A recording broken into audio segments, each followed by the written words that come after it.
UFC 311 from Los Angeles, California, and the Intuit Dome. We have got the lightweight championship in the main event. It is the rematch between the reigning champion Islam Makhachev, the #1 pound-for-pound fighter in the world, Islam Makhachev, and Arman Tsarukyan in the co-main event for the Bantamweight championship. It is the first defense for the champion Merab as he defends against the undefeated Russian in Umar Nurmagomedov. We've got 14 total fights on this card. We went 10-4 last week. I mean, hey, y'all were clowning my plus 255 Bruno Lopez pick, and what happened? Lopez won the fight, just saying. But yes, we got 14 fights this week from the Intuit Dome in Los Angeles. And folks, if you have not yet, though, make sure to hit that subscribe button down below for some more weekly UFC predictions here on the channel. You know, I thought again about going to this card because it is in my home state of California. But you know, let's see the cheapest ticket to get into the Intuit Dome.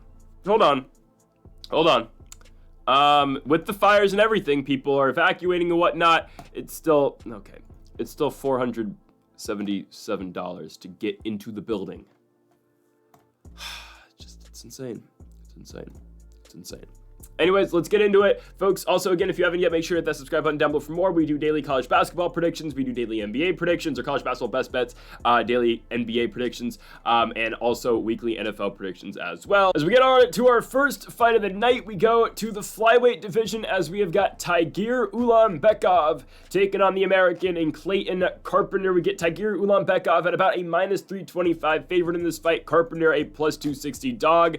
You know, I understand the odds, honestly. Ulanbekov is a 15-2 fighter. He is 4-1 in the UFC, with his only loss being back in March of 2022 against Tim Elliott. For Clayton Carpenter, undefeated fighter so far in his career, 8-0, 2-0 in the UFC, but the victories are going to be against Lucas Rocha and Juan Camilo Ronderos. So again, not the best victory so far for Carpenter, but he is undefeated so far in the promotion, and he gets by far his toughest out to date in Ulanbekov, an experienced guy, a guy who is in the top 15 of the weight class. I think it's a very difficult fight for Carpenter, especially only his third in the promotion. There's a big difference from going from guys like Juan Camilo Ronderos and Lucas Rocha to a guy like Ulanbekov, who, you know, has an ever-evolving stand-up game, I'll say. His ground game is usually his strength. Obviously, the win over Nate Maness back in 2022 via the guillotine choke. Only one fight in 2023. That was at UFC 296, where he beat Cody Durden by submission. No fights in 2024. And here we are for the first pay-per-view card of 2025. Again, the UFC tried to put, I think, as many Russians as possible on this card. Ulanbekov from Makhachev, Russia, not from Dagestan. That's the other camp out there in that region of Russia. But Ulanbekov, 33 years old, a minus 325 favorite in this fight, and we expect him to beat Clayton Carpenter. I think the difference in this fight is going to be Ulanbekov's wrestling. Clayton Carpenter, again, has shown, you know, wrestling prowess so far, both in the UFC and in the Contender Series as well. Hell, his last victory in the UFC over Rocha was by rear naked choke, but I do think there's just a difference here, and I do think also on the feet, Ulanbekov is slightly better as well. You know, Ulanbekov dropped Cody Durden in their fight, again, all the way back in 2023 in December of that year, but he did drop Durden in that fight. Eventually, again, got the submission as Tagir went for 5 submissions in the 2 rounds that fight did take place in, but Ulanbekov, again, I like with the striking game. It's looked better, at least since the Tim Elliott fight where he got dropped and Elliott ended up winning the decision. Ulanbekov, again, you know how good the wrestling is. You know the grappling, the sambo should be on point. I think Carpenter is just a little too experienced for this fight. He's 28 years old, sure, but only 8 professional mixed martial arts fights, training out the MMA lab over there in Phoenix, Arizona. I don't think Carpenter's a bad prospect. I just think this is a rough fight to take here. I think Ulanbekov has him beat on the ground. And on the feet, again, I think Ulanbekov's just able to do enough as well. So we're going to take the minus 325 favorite in this fight. We're going to take Tagir Ulanbekov. There's quite a bit of, I wouldn't say, you know, heavy favorites, but I mean, minus 325 is pretty heavy of a favorite. There's a lot of these fights on this card, at least in the prelims, where, I don't know, there's some expected winners. And I think in this fight, obviously, again, if Clayton Carpenter wins, UFC gets an up-and-coming guy who's undefeated, just beat a guy from Makhachev, Russia. But I think, again, you know, Islam's in the main event. We're expecting the Russians to win early on the card as well. Hell, Bellator's running a card next week that is Dagestan versus Ireland. I kid you not. Paul Hughes and Usman Nurmagomedov in the main event next week for Bellator. It is the only MMA card next week, so we will be predicting that one, obviously, with no UFC next week. But they return, does the UFC in 2 weeks. In Saudi Arabia for Israel Adesanya and Nasruddin Imavov. In this fight, though, we are taking Tagir Ulanbekov to beat Clayton Carpenter by unanimous decision. Let's go weight class up to the Bantamweight division. We get the fighter from Houston, Texas, by way of, I believe Ricky Turcios is from the Philippines, I think. Well, he's Filipino. He's not from the Philippines. Regardless, we get Ricky Turcios taking on the Swedish fighter here and Bernardo Sopaj. I like Bernardo Sopaj to win this fight. Now, I get it. Sopaj has not won a UFC fight yet for Turcios. This is the former winner of the Ultimate Fighter. But Turcios has been just very unimpressive since winning the Ultimate Fighter, right? He wins it against Brady Hiestand, who, another prospect, loses then to Ayman Zahabi in a horrible fight, beats Kevin Natividad barely by split decision, and then drops his next fight to Raul Rosas Jr. as a fight that was scheduled a couple times, finally ended up happening, and he lost the fight again to Rosas by rear naked choke in the second round. He's getting Bernardo Sopaj in this fight, who's 11-3, one fight in the UFC, and it was against Vinicius Oliveira. It was a fight where Oliveira landed maybe the knockout of the year last year. It definitely would have been, really considered and would have gone viral if it was in an actual arena and not in a warehouse at the UFC Apex. But Sopaj is, the victim, obviously, of the knockout. Vinicius Oliveira flying knees him and knocks him out with 20 seconds left to go in the fight. Sopaj was booked against Turcios again in November of last year, but now here we go. We have the fight at UFC 311 instead. I think Sopaj should be able to get Turcios. Turcios, to me, is too relaxed in his fights. He doesn't really go for it. Hell, he got dropped by Kevin Natividad when they fought in 2022. Yes, Turcios ends up winning the fight, but Turcios gets out-grappled pretty much every single fight that he has as well. I'm not saying Sopaj is going to go out there and put the wrestling boots on here and try to grapple him, even though I think it's entirely possible, as he was, Sopaj had a lot of success on the ground against a guy, Vinicius Oliveira, went 3 for 4 in his takedowns, had 5 minutes of control. I wouldn't be surprised if we see Sopaj do the same exact thing to Turcios. But at the same time, I do think Sopaj is able to beat Turcios to the punch. Again, Turcios is way too laxed in all of his fights for me personally. And again, he has been beat on the ground in every single fight that he's had as well. The guy had a good run, the Ultimate Fighter. He beats Dan Argueta, he beats Ludovic Shoilan, and then he comes out of it and has not looked very good. Again, the Hiestand fight was great. I'm not going to hate on the Hiestand performance. Yes, he gets taken down that fight, and that's, again, the most success that Brady Hiestand found in that fight. But that was a great fight. Again, Turcios was going for it. He was very active on the feet. We have not seen that same guy, though, since the Hiestand win. Yes, he beat Natividad, but it was not the most impressive performance. And then the Raul Rosas fight, it kind of just felt like, all right, Turcios is kind of just he's just waiting to get taken down, and that's exactly what happened in that fight. Turcios had like 7 total strikes in that fight, and Raul Rosas again eventually got the submission and the victory. I'll just be honest, Turcios has been very disappointing in the UFC. Again, I was never expecting this guy to be a champion, but I was expecting Turcios to give us fun fights, because that's what he did in the Ultimate Fighter, and that's what he did in the Ultimate Fighter finale. And ultimately, we just haven't gotten that. And Turcios, I don't think he'll get cut with a loss here, but going down to 2-3 is not ideal. This is what they think of him. They're giving him a guy in Sopaj who's 0-1 in the promotion in a fight where Sopaj is a minus 355 favorite against Turcios. I'm taking the 24-year-old big favorite in this fight. Again, it kind of does feel like the Ulanbekov fight where, all right, we're trying to get Sopaj a victory here. He's the way more exciting guy. And if Turcios does win, not the end of the world. We kind of try to salvage an Ultimate Fighter winner. That's honestly where I see this fight. Again, this is what they think of Turcios, and for good reason. He's the second fight of the card against a 24-year-old fighter who's 0-1 in the UFC. I think Sopaj is way more exciting, though. I think Sopaj will actually bring it. How the Vinicius Oliveira fight in the Apex was a great fight for both those guys making their UFC debuts, and Sopaj took that one on short notice. I'd imagine he's going to be much better in this fight. I think Sopaj wins it on the feet, and I do think Bernardo Sopaj does win a unanimous decision, but I could very much well see him taking Turcios down, grinding the fight out, and winning with his wrestling as well. So I think there's multiple pathways for Bernardo Sopaj. I ultimately just don't see it for Turcios. I hate to say this, but if Turcios is going to win, he's going to have to use his reach. He's going to have a 5-inch reach advantage in this fight. He's going to be the way taller fighter. But again, for Turcios to win this fight, he's going to have to make the fight boring. So what he's going to have to do. He can't make this a firefight with Sopaj, because if Sopaj is able to close distance, he should be able to rock and really do damage to Turcios. So if Turcios makes it a boring fight, stays on the outside, I could see him winning, but I wouldn't bank on it at all. I think Bernardo Sopaj is the safe play here. Bernardo Sopaj, again, it's minus 355, so I don't know what you're going to do with it. You could parlay it, honestly. You could parlay the first 3 fights. I don't love Ulanbekov in a parlay, but we'll get to the next fight. I mean, that's not great odds if you parlayed this one in the next winner. But regardless, give me Bernardo Sopaj to beat Ricky Turcios by unanimous decision. Again, there are just multiple pathways to victory for Sopaj in this fight. Next up, we move on to Karol Rosa and Aline Perez. Oh, I kind of thought Maybe I did flip. Okay. It's coming up after this fight is the fight I was thinking of. We got Karol Rosa and Aline Perez. Two fighters who I don't know if Aline Perez is in the rankings. I know Karol Rosa is. But it's a fight pretty much for a ranking at 135 pounds. Karol Rosa, an 18-6 professional fighter, coming off her win over Pannie Kianzad, which I just found out Pannie Kianzad is now out of the UFC. I saw that she's on the Global Fight League roster. Guys, if you don't know what the Global Fight League is, you know what? Let's look at the Global Fight real quick, guys.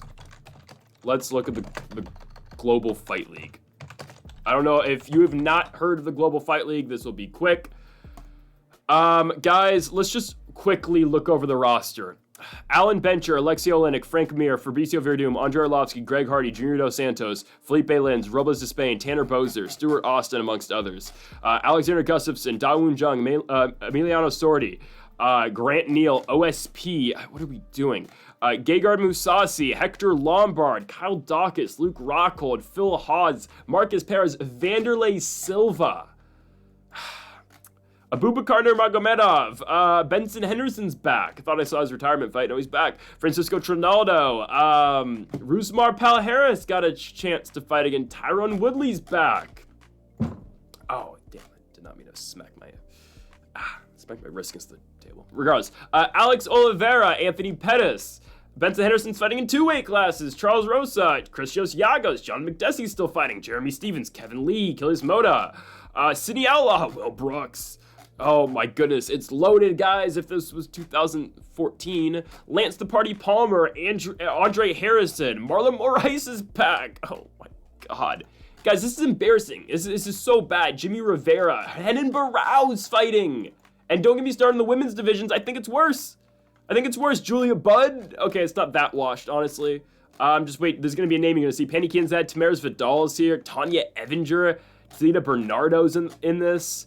Where's the name we're looking for? There she is. Paige Van Zandt, Mara Romero Barella, Killer Bee, Hannah Goldie, Jessica Penne, Isabella De Pauda. God, this is Lavinia Souza's in here. There's an atomweight division. Oh, Jessica Aguilar's fighting. Oh my God. Anyways, I saw the name Pannie Kianzad and I just think all Global Fight League.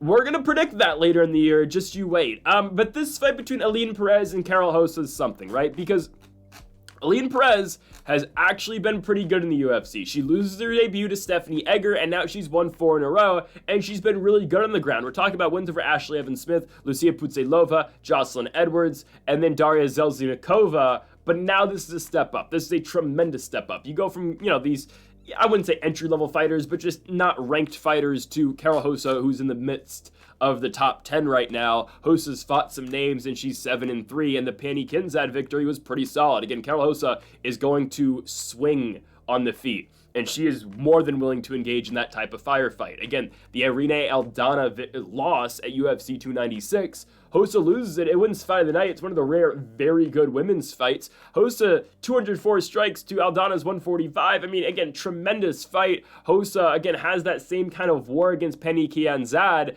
So Rosa's more than willing to engage in one of these fights. I don't think Aline Perez is. This fight comes down to if you think Aline Perez can take down Karol Rosa, and do you think it's going to be, again, a changing of the guards in the top 10 of the 135-pound division? I do think so. I think, again, it's a fight where Karol Rosa is not going to be able to go back on what she's done recently, and that's, all right, I'm just going to outlast my opponent. I'm just going to go out here, and I'm going to swing, and I'm going to try to trade. I'm actually going to take Aline Perez. It is a much different stylistic matchup here, because Aline Perez can just go in here and look for takedowns and try to wrestle the entire fight. Because that's what Perez does very well. Aline Perez has been very good at this in the UFC so far. The Zelznikova victory, takedown right away. It's in Paris. She finds her way to the arm triangle choke. She ends up winning the fight. I don't know if she gets a submission in this fight. I wouldn't really bank on her subbing Karol Rosa, who does have a very good jiu-jitsu background. I completely understand that.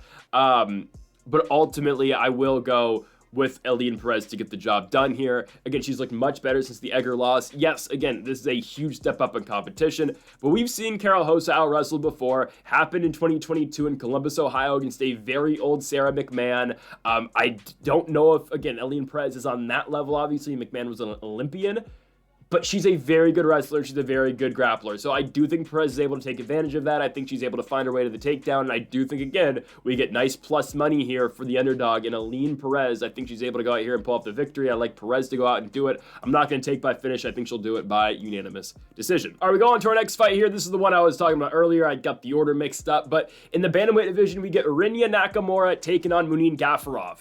Now, again, this is just a parlay piece. If anything, normally you don't want to play, spots at like minus 1,000, minus 800, like we're going to see with Peyton Talbot later in the night. But I think this is somewhat playable. Again, if you're throwing in like a 4-leg parlay, minus 455 for Rinya Nakamura, again, it could be worse, because I do think he gets Munin Gafurov in this fight. I think this is one of the easier lays on the card. Again, it's like we were talking about earlier. There are spots for certain guys in this card, like Peyton Talbot, like Rinya Nakamura. This is one where Nakamura is expected to easily go over Munin Gafurov.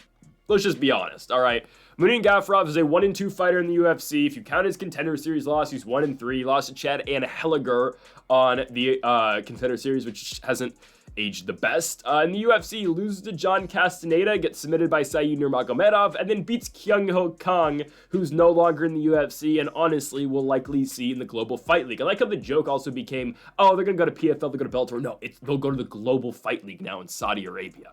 Anyways, for the Tajik Tank, I think that's his nickname, he's taken on Rinya Nakamura in this one. Nakamura, undefeated professional fighter, 9-0 professionally, 3-0 in the UFC. And the UFC, they have kind of, built him up a little bit. They have protected him some, because his fights are Toshiomi Kazama, Fernie Garcia, Carlos Vera.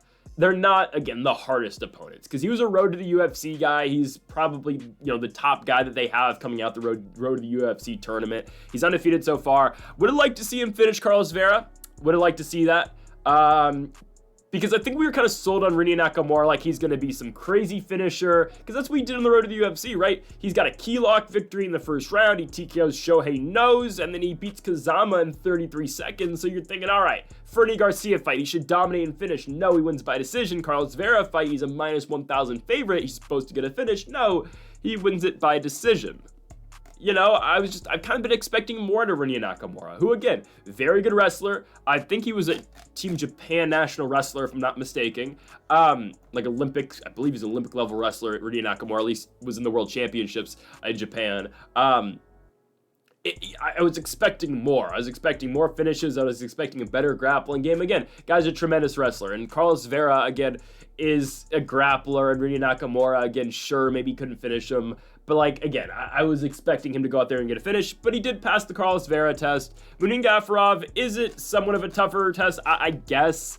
Taking on a Sambo guy now in Gafurov, but Kyung-Ho Kang still took down Gafurov 3 times. Hell, the only success Kyung-Ho Kang had in that fight in Saudi Arabia in 2024 was grappling Munin Gafurov. Gafurov was the one winning the fight on the feet, but if, again, Kyung-Ho Kang is seeing any success with you on the ground, then what's Rinya Nakamura going to do? I really think this is one-way traffic in this fight. There's a reason, again, Nakamura is minus 455 on the odds, and it makes all the sense in the world. This is a dominant grappling performance that Rinya Nakamura is expected to put on. Again, it is a showcase spot, essentially, for Nakamura being on the pay-per-view, being in Los Angeles.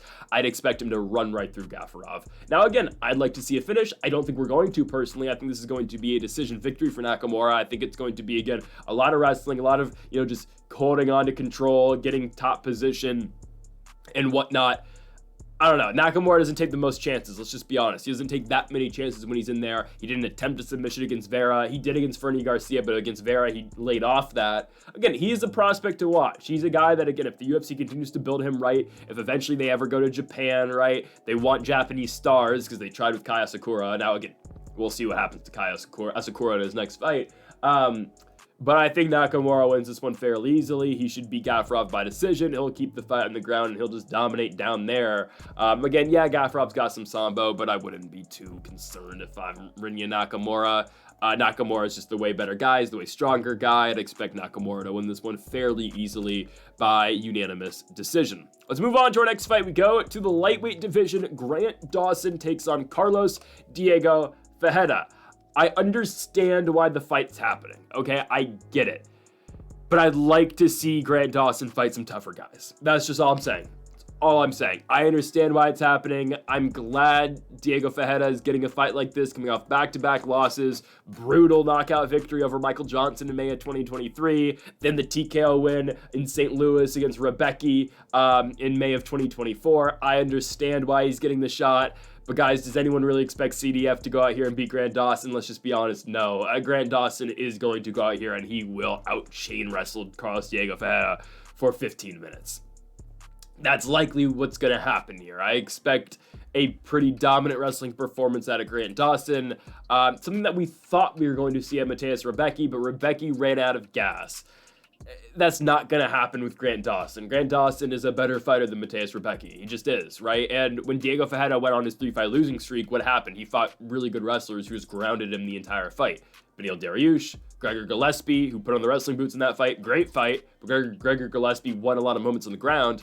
And the Mateus Gamrot, again, it was a weird TKO spot, but Gamrot was finding a lot of success with the wrestling. Now, again, Diego Ferreira's last 2 fights, he stopped the takedowns of Rebecca to a certain extent, but Rebecca ran out of gas at the same time, and then obviously Michael Johnson wasn't taking him down, and CDF knocked out Michael Johnson, who Michael Johnson has won his last fight, saying he's making a push for the title. Yeah, that's great. I hope he does. I hope. Anyways, it's just... And I get why the fight's happening. Diego Ferreira back-to-back victories, but the thing is, all right, this fight's going to be contested on Carlos Diego Ferreira's 40th birthday. He's 40 years old fighting an up-and-coming guy who, again, I feel like Grant Dawson's been an up-and-coming guy for years now. He's 30 years old. He's got 1 loss in the UFC, and he's fighting Carlos Diego Ferreira. Nothing against CDF, but I mean, man, can Dawson fight up the rankings once? Like, honestly, and I get it. That's what happens when you lose to Bobby Green and get knocked out in your only main event to date. But this is not the fight that he needs to be having. He's not even in the rankings right now. Like, we couldn't give Grant Dawson a Jalen Turner. Couldn't give him a Benoit Saint-Denis. I know Benoit only gets big-time fights, but Benoit's lost back-to-back fights. Why is Benoit in the top 15 right now? Just be honest. I mean, Dawson couldn't get a Joel Alvarez. I mean, he should. His next fight, he'll fight up the rankings. But I don't know. This is, again, and I understand, again, this is probably Diego Ferreira's last ever chance to get in the rankings, and I guess eventually a title push, right? This is the last chance he has, so he has to get past Grant Dawson. But ultimately, how does CDF beat Grant Dawson? He lands a big shot and knocks him out like Bobby Green did. That's probably the only way he does, let's just be honest. Other than that, Grant Dawson should be able to get this one done. He should be able to go out here and just out-wrestle Carlos Diego Ferreira the entire fight. I don't think he'll be able to put away Diego Ferreira. He's a tough guy. He's a tough guy to finish. And again, Grant Dawson, finished Rafa Garcia. It's just the fights that he's having, right? This guy beats Damir Ismagulov. He loses to Bobby Green. That sucks. He beats Joe Solecki, Rafa Garcia, and now he's fighting CDF. Like, it's just, I don't know. They're really taking their time with building up Grant Dawson, who won him the Contender Series back in 2017. I feel like he's always been fighting these type of fights. Hell, I mean, just listen to these names. Julian Erosa, Michael Trizano, Derek Minner, Nadni Armani, Leo Santos, Ricky Glenn, Jared Gordon, Mark Madsen, Ismagulov, Bobby Green loses, Solecki, Rafa Garcia. The guy's 10-1-1 in the UFC. I get it. Again, it's not the most fan-friendly style of fighting, but at some point you got to get the guy in the top 15, and I think this is where it happens. So give me the ATT fighter out of Coconut Creek, California. Coconut Creek, Florida. I like Grant Dawson to go out here and just out-wrestle Carlos Diego Ferreira. Again, it's a glaring weakness in the game of CDF at this point, and he's 40 years old. Diego Ferreira, again, great fighter, but Grant Dawson's just younger. He's got more stamina. I think he's got a better gas tank, and I just think Grant Dawson's able to outpush CDF in this fight. I think he's just able to out-wrestle him. So give me Grant Dawson to beat Carlos Diego Ferreira. He will get this one done by unanimous decision. Let's move on to our next fight as we move to a fight. I don't know why this is so high on the card, honestly. I really don't know why it is. In the middleweight division, we've got Zach Reese taking on Cedricus Dumas. I don't know why this fight got the placement that it got. Like, why is this above Grant Dawson and CDF? Honestly. Here it is, though. I think Zach Reese probably beats Cedricus Dumas. Here's why. I don't think Dumas is that good. I really don't think he is, okay? He's 3-2 in the UFC, got subbed by Josh Fremd in his first fight, beat Cody Brundage, beat Abu Uzaitar. Okay. Again, those guys are not the most impressive, let's just be honest.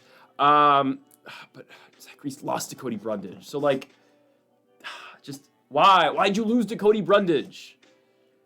Dumas then fights Nurulson Ruzbayev, he gets poked in the eye, but oh, we didn't see that, so you lose.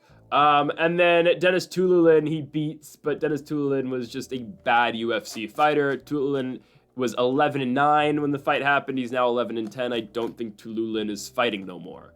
So again, it was a fight Dumas was supposed to win. He gets it done. It's not the most impressive. Zach Reese is 2-1. His wins are Julian Marquez and Jose Medina. It's just a weird fight. It's a really weird fight on this high of the card. I don't know.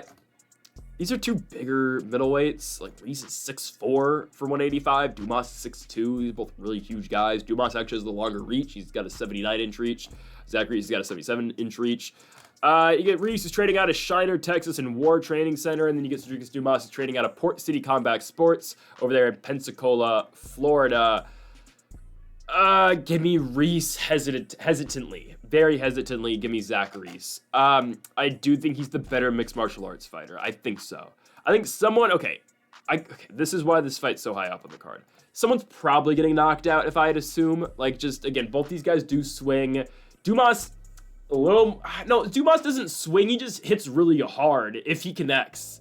He's not the best, but if he connects, yeah, he can hit hard. I mean, I remember watching Dumas in the regional scene over in Icon. Like, again, he was the big premier prospect in that, you know, George Masvidal bought that, or at least he promoted it. And, you know, Dumas was their big star, or big up-and-coming prospect. And, yeah, if he touches you, he hits you pretty hard. Zach Reese, though, can hit hard as well. He does not have a horrible ground game either, but you're going to look back at the Julian Marquez knockout where he knocks him out in 20 seconds, obviously. Beats Jose Medina, which, you know, doesn't finish Medina, but Medina's always been built as a guy who has a very good chin, very tough to put away, and, you know, that's literally what he is. That's what he was in the Contender Series against Magomed Gadzhiesulov. That's what he was against Zach Reese. He's still in the UFC. He's getting another fight. Lost in the Contender, lost his first UFC fight.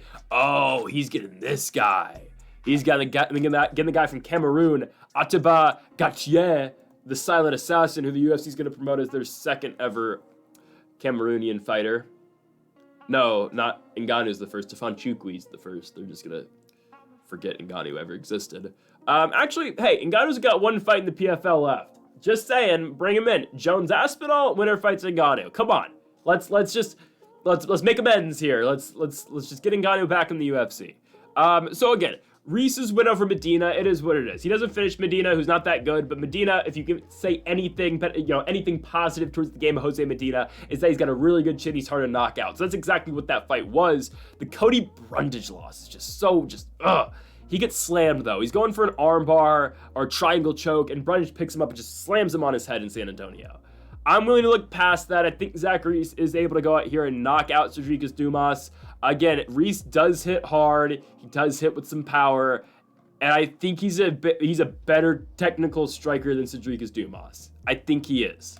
Yeah, I'm going to take Zach Reese to win the fight by first round knockout. Am I confident? Hell no. Would I bet on it? Hell no, but I will take Zach Reese to beat Cedric Dumas by first round knockout. Next up, we go to the heavyweight division. We have got Jailton Almeida taking on Sergey Spivak. Guys, I have been the leader of the Jailton Almeida hype train for years, and here we go. This is another victory for Jailton Almeida. I'll just be honest with you. This is what this is.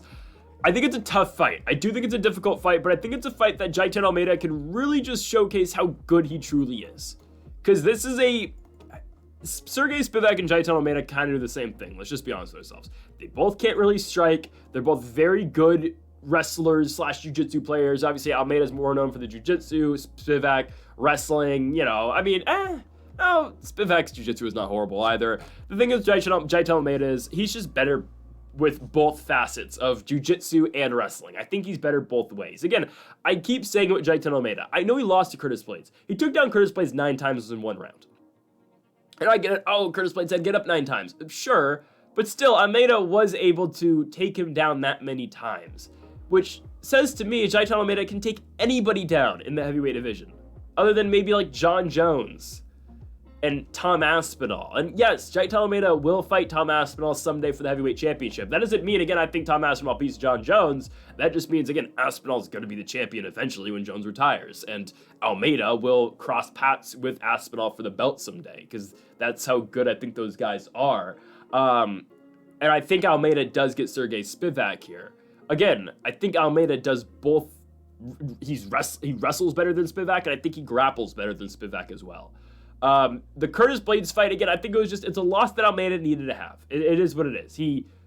Now he knows how it feels to lose in the UFC. He was in on a single, kept getting hit, didn't really know what to do, and just froze and just said, I'm done. Okay. The Alexander Romanov fight, UFC 302, and the UFC loves putting Jailton Almeida on the prelims. I don't know why, but it's fine. UFC 302 takes down Alexander Romanov and submits him pretty much immediately, gets the submission victory. Again, both these guys kind of do the same thing. Spivak, it's more upper body throws with Spivak, or more Greco-style wrestling with Sergey Spivak compared to Jailton Almeida. Again, he's just going to go and usually shoot for doubles or whatnot like he did against Curtis Blaydes, or he'll just look to spin to the back. I do like what Almeida does more than Sergey Spivak, I'll be honest with you. On the feet, who knows what happens on the feet. I wouldn't expect this to be on the feet regardless. Almeida doesn't really strike. Spivak can strike. He's pretty bad at it. Now, Spivak surprised me in his last fight, main event spot to win over Marcin Tybura. It's a rematch. He had lost to Tybura earlier on in his career, but he beats Tybura, takes him down, gets an armbar. Great victory for Sergey Spivak. He's not going to be able to do that to Jailton Almeida. One, he's not going to be able to take down Jailton Almeida, and two, he's not going to find a submission against Jailton Almeida. So if Sergey Spivak does find a way to win, it's going to be by ground and pound. It's going to be by TKO. I just don't see it, though. I do see Almeida being the first one to engage in the grappling, because obviously, again, it's going to happen. This fight's not going to go more than 30 seconds without some sort of wrestling exchange happening, and I do think Almeida's the first one to engage, because Almeida knows that's where he's better off, obviously, and he knows, again, whoever gets that first takedown is going to be in the driver's seat, and I do think that's going to be Jailton Almeida, who I just think is the way more, is just the stronger guy. This is a very physical guy. Hell, again, just look at Jailton Almeida. I mean, the guy is absolutely massive. He is a unit. He is a very tough guy to stop if he's trying to take you down. I get it. Spivak's a huge guy as well, but Almeida's actually going to be the heavier fighter. Almeida weighs in about 240. Spivak's about 235. They're both the same height, but Almeida is going to be the stronger guy. And ultimately, the stronger guy is going to win this fight. And Jailton Almeida should be able to get Sergey Spivak down. And I know Spivak's good on the ground, and he's never been submitted, but I am going to take Jailton Almeida to submit him. I'm taking Jailton Almeida by first round submission. Again, that's not a knock on Sergey Spivak. This is just me saying how good Maladinho Jailton Almeida is. That's just how good this dude is. Again, I've been saying it for a very long time. This guy's going to be champion someday, and I believe it. I really do think so. Again, the one guy who I'd be concerned about with Jailton Almeida eventually getting that championship is going to be Tom Aspinall. No, it's not John Jones, because Almeida's never going to fight John Jones. John Jones is not going to sign up to fight this guy. Even though I think John Jones would definitely beat Jailton Almeida 100%. But again, if John Jones is having all this, I don't know if I'm going to fight Aspinall, does nothing for my career, he's not going to line up and fight a pure jiu-jitsu guy, Jailton Almeida. He's just not going to do it. Even though, again, I think John easily beats Jailton Almeida. I think so. I think it's a stylistic nightmare for Jailton Almeida, because Jones can just stuff his takedowns, and then Almeida's a sitting duck on the feet. Again, there will come a point where Jailton Almeida is not able to take down his opponent, and that's going to be a struggle. I do think the only guy it's going to happen to is Tom Aspinall if Almeida ever fights him, which he will at some point. But until then, Almeida's going to take everybody down. Almeida's going to submit everybody. That's how good this guy is. I think he beats Curtis Blaydes in a rematch if they were to fight again. Again, just the way this guy's able to take the back, the way he's a very good jiu-jitsu player who has very impressive wrestling. That's what's always, that's always what sets some of these Brazilian fighters back who've got great jiu-jitsu games, is they can't get a takedown. Well, Almeida's got that figured out. And he's such a huge guy, he's such a physically strong guy. I really like Jailton Almeida in the spot to beat Sergey Spivak, and he should be able to get it done by first round submission. We move on to the Bantamweight division as we go to Peyton Talbot versus Raoni Barcelo. So Talbot by far the biggest favorite on this card, minus 1350. Barcelo's coming back at plus 800. Yeah, you know why. It's because Talbot's winning. Now, Payton Talbot's the new up-and-coming fighter the UFC is going to be all over. They have been trying to push Payton Talbot. They are kind of shoving him down our throats right now, which it is what it is. It's just, all right. You know, I don't think Payton Talbot's a bad fighter. I think he's a good fighter. Do I think he loses if he fights top 15 competition right now? 100%. Who's ranked number 15 in the Bantamweight division? Montel Jackson. Yeah, I think Montel Jackson would beat Payton Talbot. Hot take, I think he would. Marcus McGee, I think he'd beat Payton Talbot too. Aman Sahabi, probably not. Kyle Phillips, maybe not. Aldo definitely beats Payton Talbot. They're going to take their time. They're going to take their time because they should. Because again, if they immediately inserted Payton Talbot against a Montel Jackson, I think he'd lose. Yes, I think Montel Jackson would win that fight. Hot take. But against these, you know, top 30, top 25 guys, yeah, obviously Payton Talbot's going to beat Raoni Barcelos, who, again, veteran of the game, 37 years old. He's had, this is walk number 12 for him in the UFC. That's great. Guys, don't forget, Raoni Barcelos has lost 4 of 6 fights coming into this one, right? Go back to, 2021, he loses a majority decision to Timur Valiev, no longer in the UFC. Loses to Victor Henry. Beats Trevin Jones, no longer in the UFC. Loses to Umar Nurmagomedov, what you can do about that. Loses to Kyler Phillips, and he just submitted Christian Quinones, who, you know, Quinones has been very disappointing after coming into the UFC. Let's just say he's 1-2 and kind of forget about Christian Quinones, okay? The UFC knows what they're doing. Raoni Barcelos has somewhat of a name. He's a recognizable guy who's fought, again, this is going to be his 12th fight in the UFC. Payton Talbot's wins so far are fairly unknowns. If you're a hardcore, you know who Cameron Simon is. You knew, again, Simon had a lot of hype around him at one point. Obviously, again, Payton Talbot beats him. He beats Nick Aguirre, who should have never been in the UFC in the first place. He beats Yanis Gamori in a fight where he was a minus 3,000 favorite, the biggest favorite in UFC history. Again, they know what they're doing. They gave him up-and-coming guys. Again, the Simon victory, by far the best one of Talbot's career, but now they're giving him someone with, you know, at least a name, and that's Raoni Barcelos. Talbot he has to cash in on this. Again, the last time he fought against Gamori was International Fight Week on the prelims. Now they put him on a Islam Makhachev Los Angeles prelims. They know what they're doing. They're trying to build Talbot up. If I had to guess, Talbot wins this fight. They turn him back around really quickly to get him on the Pereira prelims in Vegas in March, I think, because he shouldn't take too much damage in this fight. If Talbot is everything that he and the UFC says he is, well, he should be able to beat Raoni Barcelos in the first round by barely getting touched, right? I mean, that's what we're expected to see here, is it not? He's got 3 finishes in the UFC. The Aguirre win was a 3rd-round submission. The Cameron Simon win was a 2nd-round knockout. And the Yanis Gamori win was a 19-second knockout. I don't think it's going to be as fast as 19 seconds, but I do think it's within the first 3 minutes. Okay, I do think Barcelos, he's 37. He's been in a lot of fights. Umar Nurmagomedov knocked him out fairly quickly back in 2023. It's the first card of that year, 2 years ago. Now you get Payton Talbot in the first pay-per-view of 2025. I think Talbot finds a way to knock out Barcelos fairly quickly, moving to 10-0 in his professional mixed martial arts career. Again, they will take their time with him moving up to the top 15 in the weight class, but right now we like Payton Talbot to beat Raoni Barcelos and continue his rise up the ranks here at 135 pounds. Again, Raoni Barcelos is about to turn 38. Talbot's 26 years old, and he's an up-and-coming fighter. I wonder who's going to win.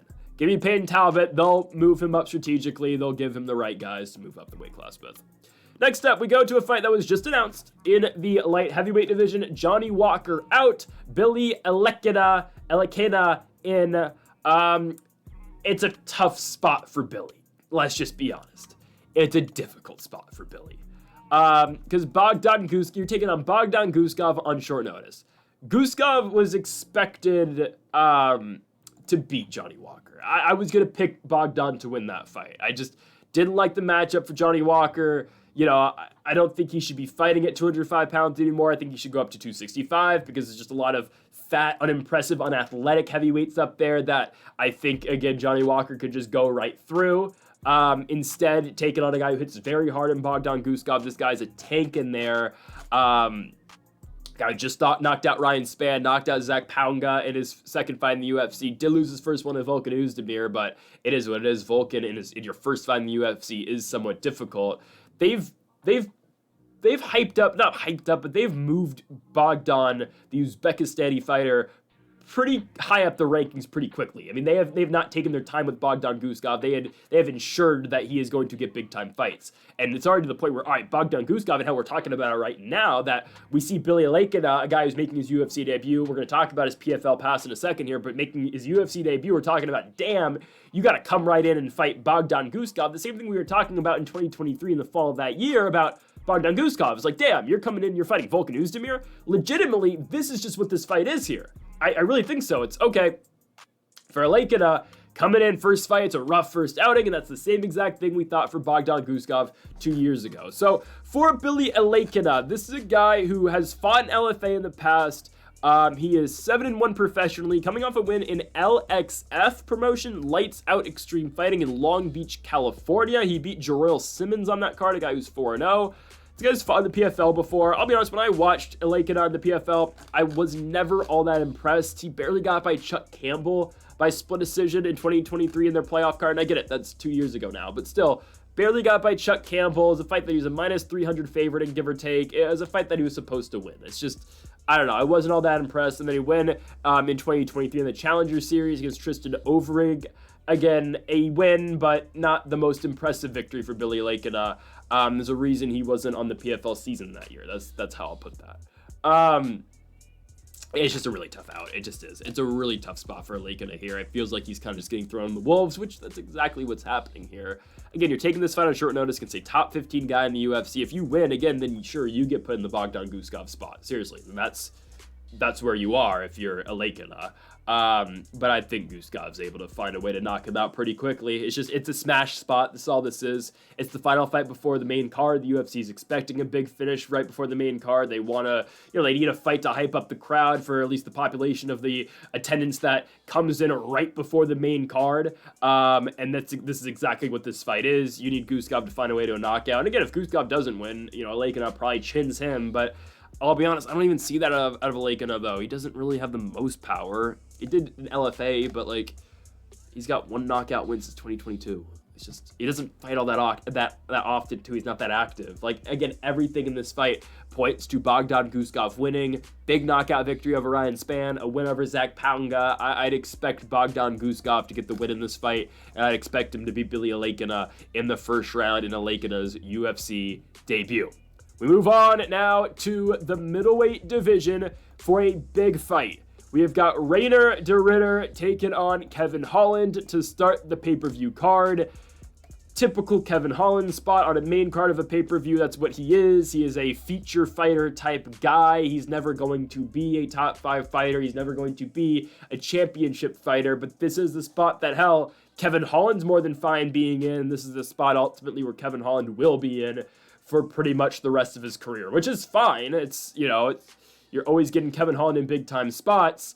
It's a tough fight he's taking here. It's a really tough fight. You're getting about even odds for this one, which I understand. Partially that's because people don't know who RDR is.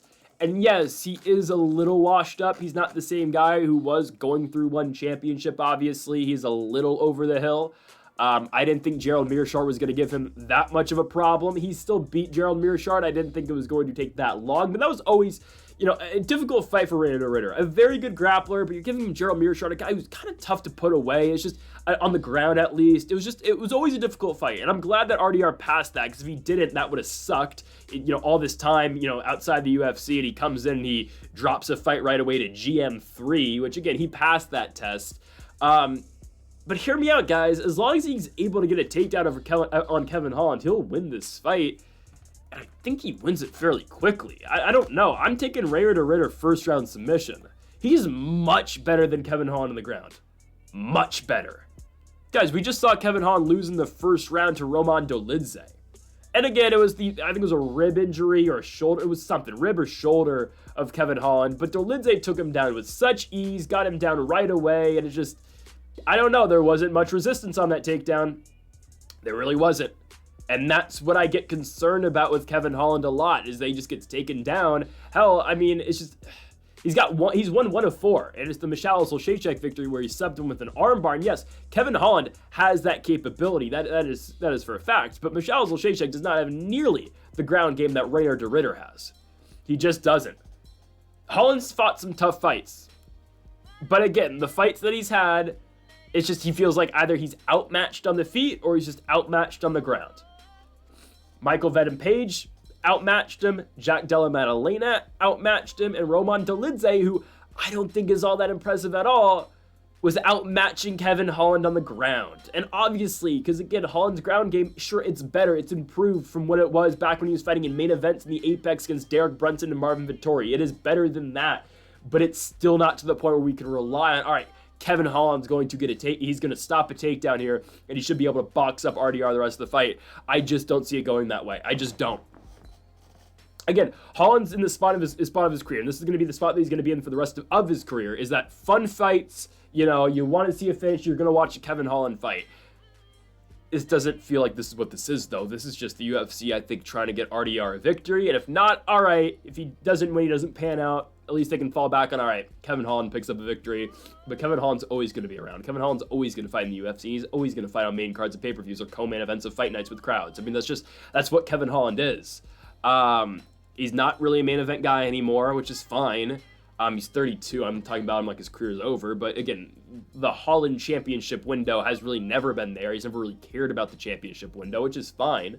But you know who does kind of care about the championship window? It is RDR. It's Reinier de Ridder. I don't think he's ever going to get to the belt. He's not what he was, again, back when he was fighting and won.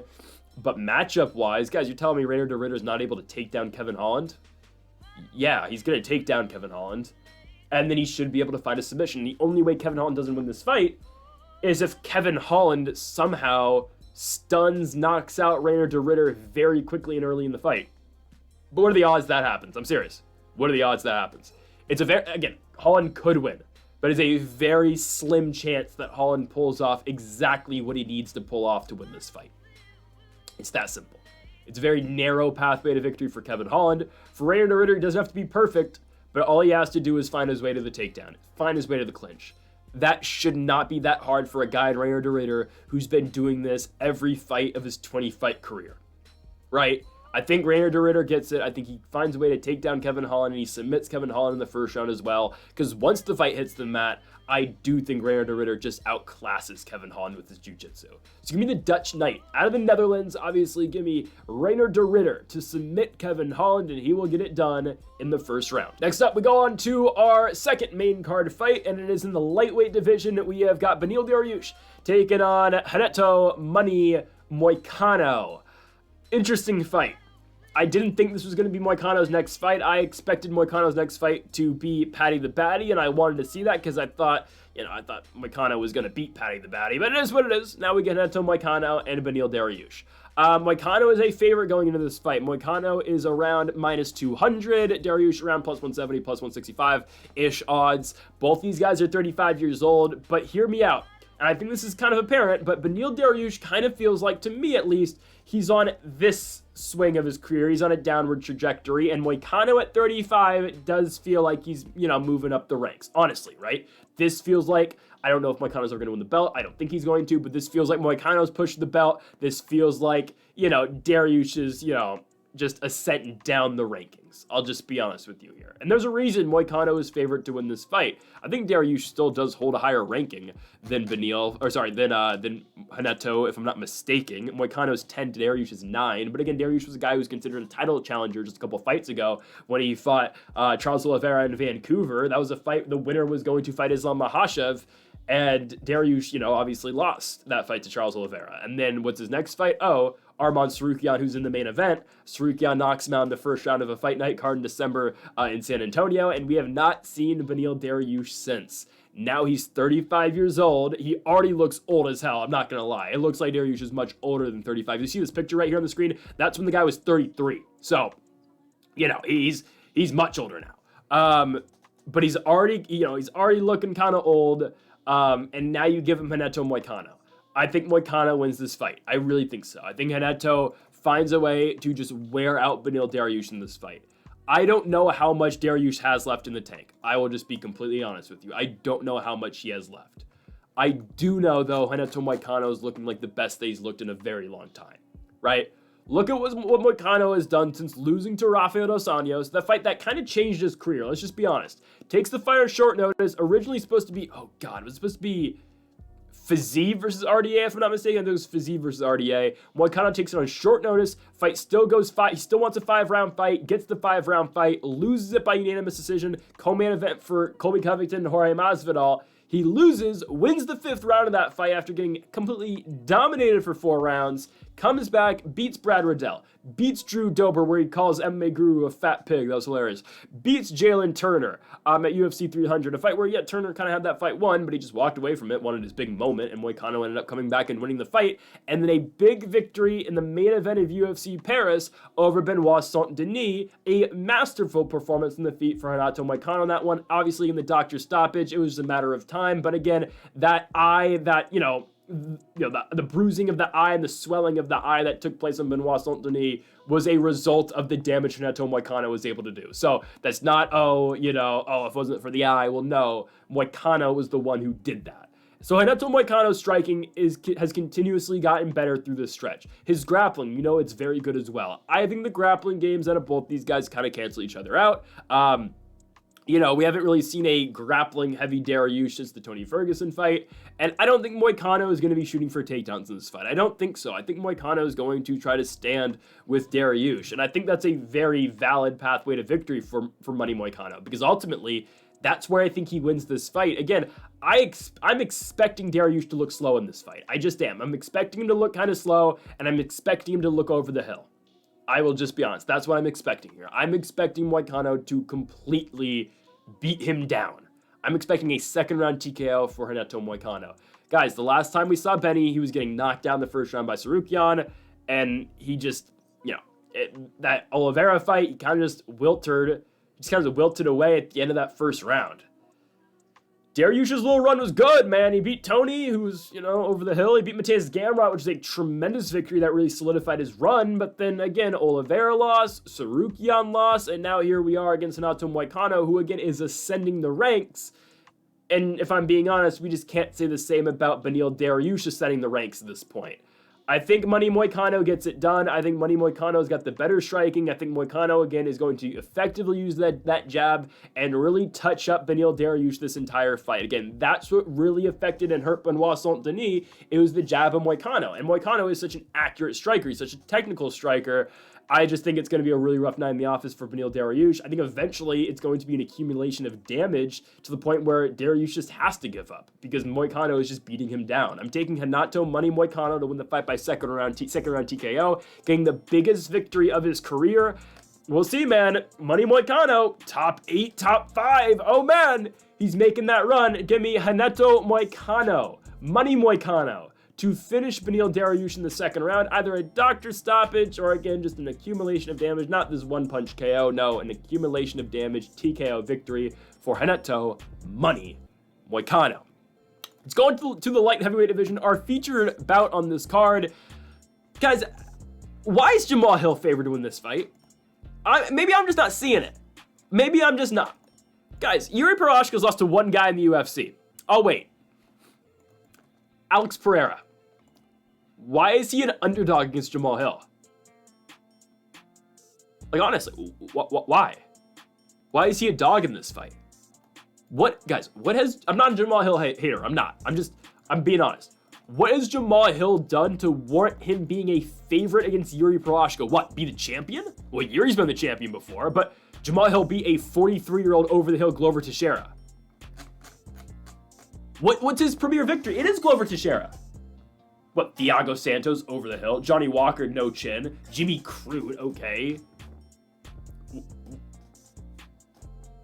Jamal Hill hasn't won a fight since January 2023. You know how long ago that's been? That's like what? That's 2 years. He hasn't won a fight in 2 years, and he's favored to beat Yuri Prochazka? And I get it. Oh, the shoulder injury from Prochazka. I don't really think that's affected him too much. He loses to Alex Pereira. Sure, Pereira beats him way worse than the first fight in MSG at 295. Whatever. Pereira beats everybody. And the logic that Jamal Hill's using, I kid you not, this is the logic Jamal Hill's using to saying why, I'm going to win this fight, is that, and I've never seen anybody brag about getting beat and getting knocked out more than Jamal Hill. And Jamal Hill, by the way, trying to fight Alex Pereira outside of the octagon, it's crazy. Like, what are we doing? I kid you not, guys. If Jamal Hill beats Yuri Prochazka, he's probably going to fight for the belt again. He's just going to. They're going to give Jamal Hill the shot because Jamal Hill's been talking his way to the fight. It is what it is. Good for Jamal Hill. He's trying to, trying to promote the fight. He doesn't deserve the fight. But regardless, if he somehow wins this fight, I think he does get a title shot. As long as, Alex is still champion after he beats Magomed Ankalaev. Please, he needs to beat Magomed Ankalaev. We cannot let Ankalaev be champion. Can't have it. That'd be the worst thing to ever happen to the UFC. I'm serious. It would be so bad money-wise for the UFC financially if Magomed Ankalaev beats Alex Pereira. Oh, God, that'd be horrible. Anyways, guys, Jamal Hill has said, oh, well, Prochazka, you got dominated. I just got caught. Oh, I just got knocked out. That's the reason why I'm going to win this fight. And that's fair. But at the same time, Prochazka beat Alexander Rakic, beat a a not washed Glover Teixeira, beat Dominic Reyes, beat Volkan in his first fight in the UFC. Who's Jamal Hill beat? That's my point. I think Prochazka is all around just better than Jamal Hill too. I just think so. I think Yuri Prochazka is a better striker. And I think Yuri Prochazka's got more power than Jamal Hill as well. I know he's got more power than Jamal Hill. I think Prochazka hits Hill harder, and I think he hits Hill first. Guys, Yuri Prochazka is actually the younger fighter in this fight. Prochazka's had 36 professional MMA fights. Hill's had 14. And Prochazka is actually the younger guy by over a year. He's 32. Jamal Hill's 33. I don't know, man. Hill looked slow in the Pereira fight. Yeah, it was only like 2 minutes, but didn't really get going in that fight. Looked very hesitant. Maybe the moment was too big, sure. Prochazka's a scary guy, man. Yuri's a scary guy. And he's a guy who hits you very hard, too. Yeah, again, the one thing that you can point out for Jamal Hill is, sure, Prochazka's been knocked out a couple times by Pereira, but at the same time, Jamal Hill, you just got knocked out by Pereira, too, so... I don't know. I think Yuri Prochazka gets this one. Where does Yuri go with the victory, though? I don't know.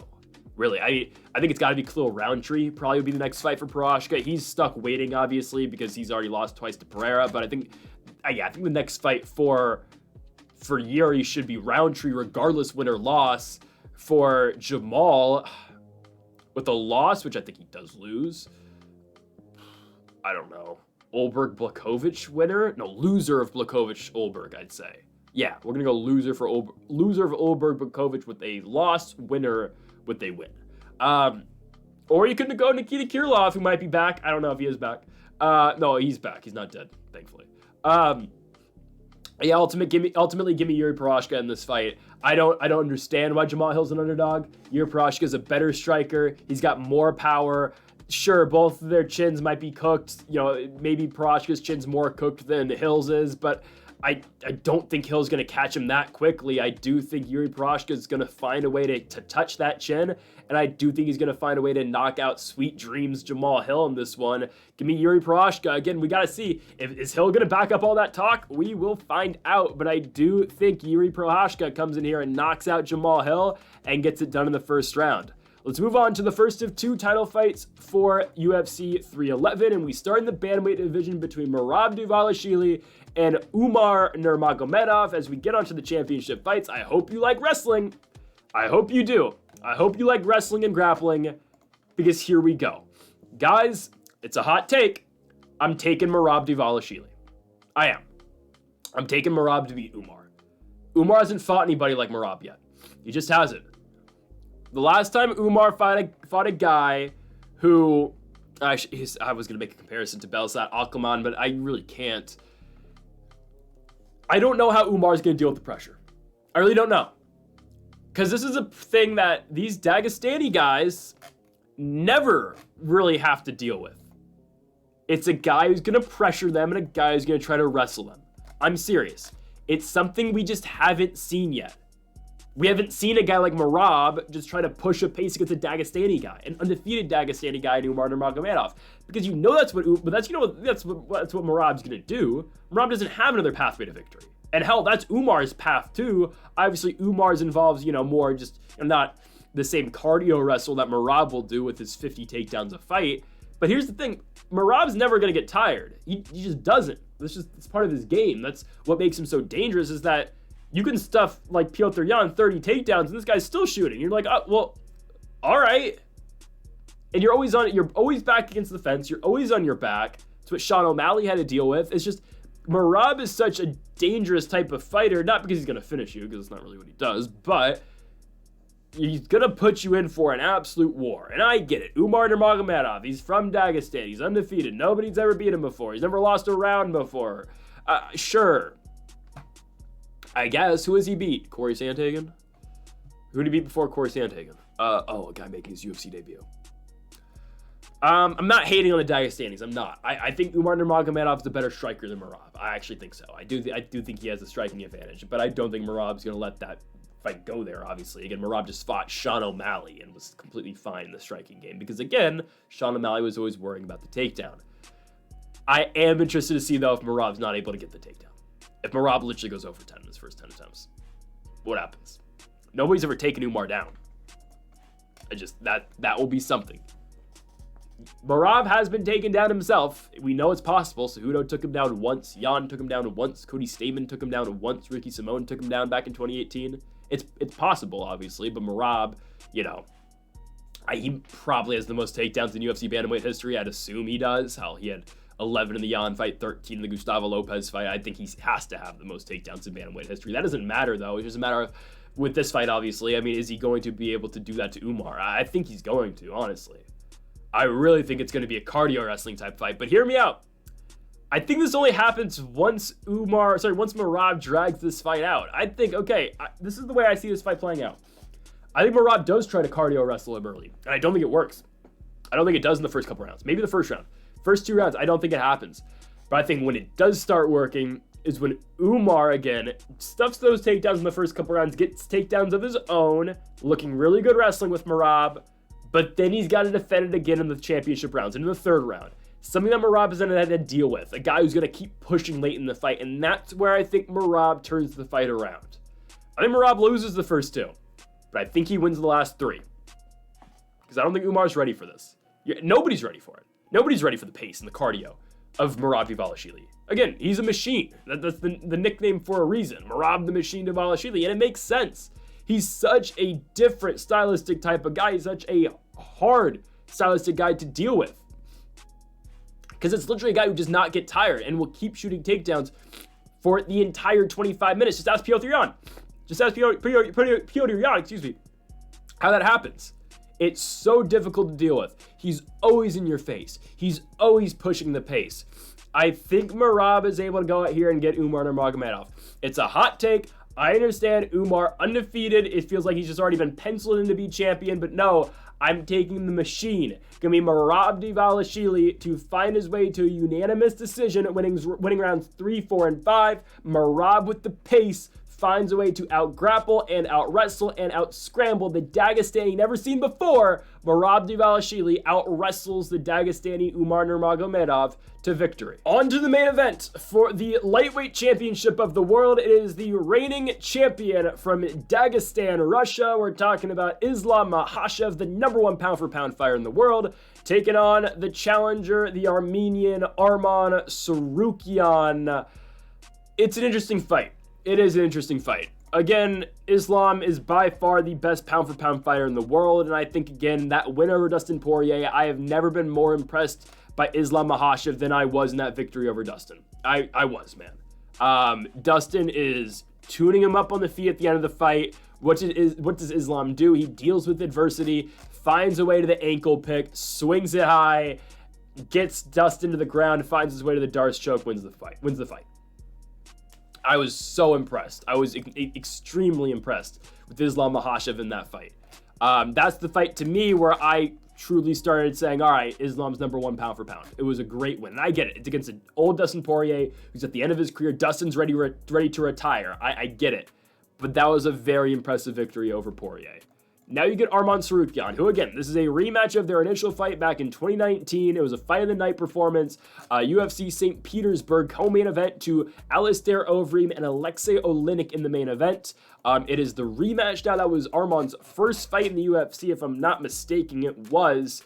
And Arman's been really good after, right? Beats Oliver Aben-Mercier, beats a guy Matt Frivola, beats Joel Alvarez, does lose to Mateus Gamrot, but on a 4-fight winning streak, wins over Demir Magilov, Joaquim Silva. Obviously, the Beneil Dariush victory in the fight where you couldn't deny him anymore was the split decision win over Charles Oliveira at UFC 300 to get the shot at the belt. Can't deny him anymore, right? And we can talk about who's going to get the fight after. I think it'll probably be Oliveira because of his win against Chandler. But who knows, right? Arman versus Islam.